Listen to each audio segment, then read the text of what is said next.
মাকতুবাত শরীফের মধ্যে আছে মুজাদ্দিদ আল ফেসানি রহমাতুল্লাহি আলাইহি তিনি প্রতি সপ্তাহে একবার, তার মায়ের কবর অনেক দূরে ছিল, প্রতি সপ্তাহে শুক্রবার পায়ে হেঁটে মায়ের কবরের পাশে গিয়ে তিনি দোয়া করতেন। সুবহানাল্লাহ। তিনি মায়ের জন্য কাঁদছেন, কারণ দুনিয়াতে একটা শব্দ মা এত কষ্ট আপনার জন্য করেছেন, আজ পর্যন্ত কেউ বলতে পারবে না সে তার মায়ের ঋণ শোধ করতে পারবে।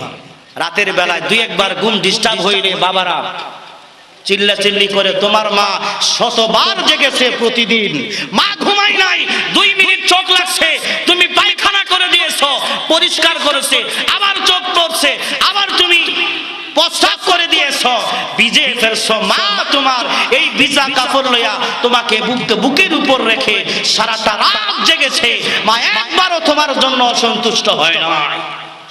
আজকে তুমি বৃদ্ধাশ্রমে দিয়েছো মাকে। এক সন্তান তার বাবাকে বৃদ্ধাশ্রমে নিয়ে যাচ্ছে, বাস্তব ঘটনা।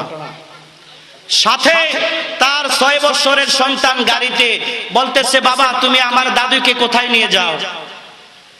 ও বাবা, নাতিরা দাদুকে আদর করে কি করে না? আমার দাদু ঘরে থাকতো, দুষ্টুমি করতাম, খেলতাম, কোথায় নিয়ে যাও দাদুকে? কয় বৃদ্ধাশ্রমে নিয়ে যায়। খেয়াল নিয়ে আসলেন, বৃদ্ধাশ্রমে দিয়ে আসলেন, গাড়ি ব্যাক করলো বাড়ির মধ্যে।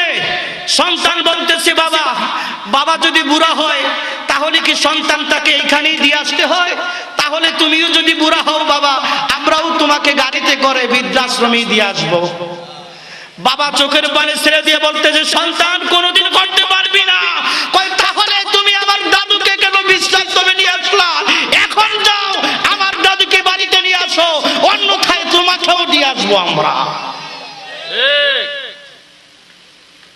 খবর নেও না মা বাবার।